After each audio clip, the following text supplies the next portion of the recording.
Hello guys, samahan niyo po ako maglakad papuntang work. Ang init-init ngayon, kaya let's go. Tara na.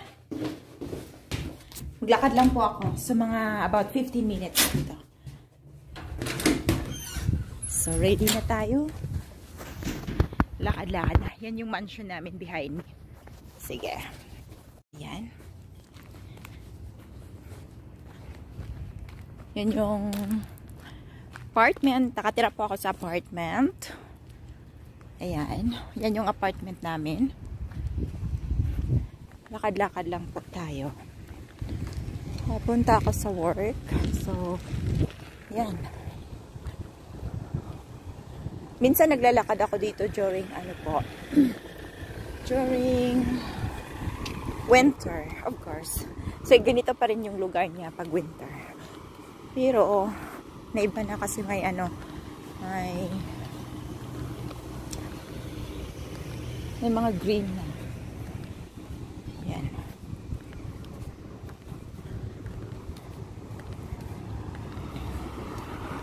Siya. Yan yung building.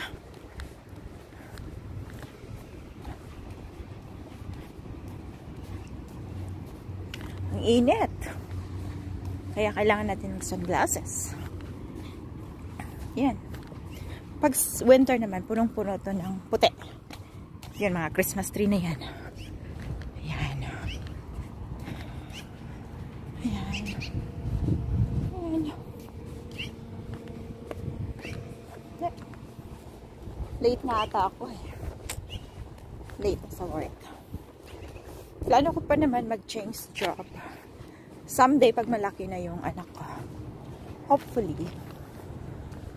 Pero alam mo na, pag first job mo, first job. Pag mag-change job ka, hindi mo mag-expect na maraming oras. So, dadaan ka pa sa karayo. So, siguro, apply ko na yung pinag-aralan ko. Baka healthcare aid. Kasi, may iba naman yung environment, diba? Kaya, yun. Hopefully, someday. Pero, paano ba ako? Kailangan ko umuwi ng Pilipinas pa. Bakasyon. Ewan, tingnan lang natin. Kung makapag-change job ba ako. I've been working for 8 years na sa job ko ngayon. So, diba? Bilang isang assistant manager, minsan kasi naisip ko ng may iba naman yung surroundings niya. May iba naman yung work field na. So, how many years na ba ako nag-aral? 5 years na, 4 years na. Hindi ko pa nagamit. Yeah, yun. Ang gaganda ng punong kahoy. Pero, actually, okay naman dito sa, sa work ko. Kaso lang, sakit ng paa. Pero lahat naman talaga, ganyan siguro lahat ng klaseng trabaho. Lahat ng trabaho na gusto mapasukin. Wala namang trabaho madali.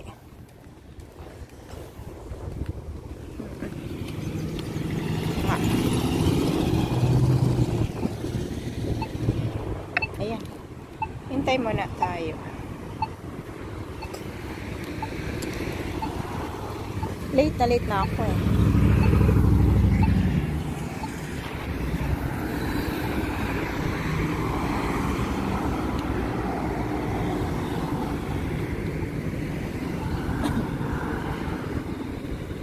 Sobrang init.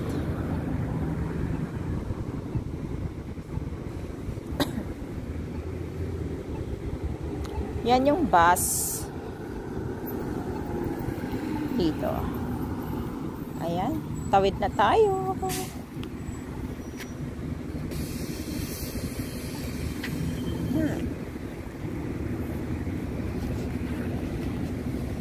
Wait ako. Tawid na, tawid. And bus, lead us.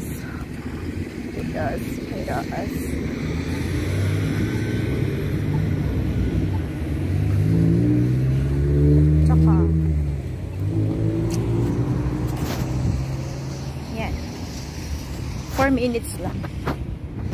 Ayan yung trabaho ko across the mall lang from bahay. So, yan lang kagandahan niya. Kapag mag-change job naman ako, siguro kung kasi ayoko maliit akong anak eh. Ayoko ilagay siya sa daycare kasi sayang yung perang ilagay ko doon. Parang nagtrabaho lang ako para sa ano ng anak ko doon. So it's not worth it. Ako na lang magbantay. So siguro kasi for now, ano yung trabaho ko? Very compatible sa oras ng mag-asawa. So kapag ano na, I need more time to prepare to work, but my husband will come home from work 30 minutes before, so which is not ano talaga.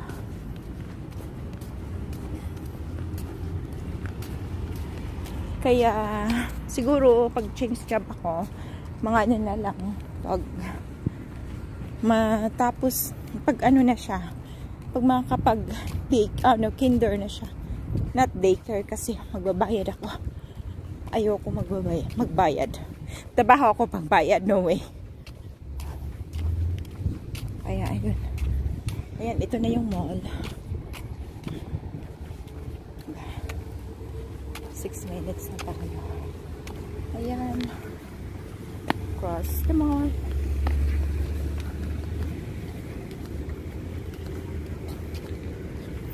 Oras na.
elevator.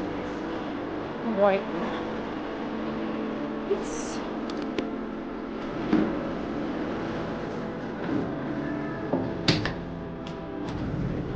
Ayan. Nasa elevator na tayo, guys. So, ayan. Charan. Main floor. This one.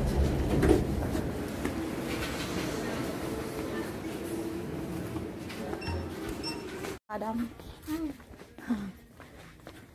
Dito na tayo sa work, guys. Ayan. Ayan. Hi guys! Kauwi ko lang ng trabaho. So, haggard ang beauty. Kaya, yan. Kailangan na natin mag-wash. Wala na tayong lipstick. At, ano na rin, nalusaw na yung mga makeup natin. At, yan. Nakita nyo na, may black eye na ako dito. Ayan. O, sige. Bye-bye muna at ako'y mag-wash up na. Sige. See you later.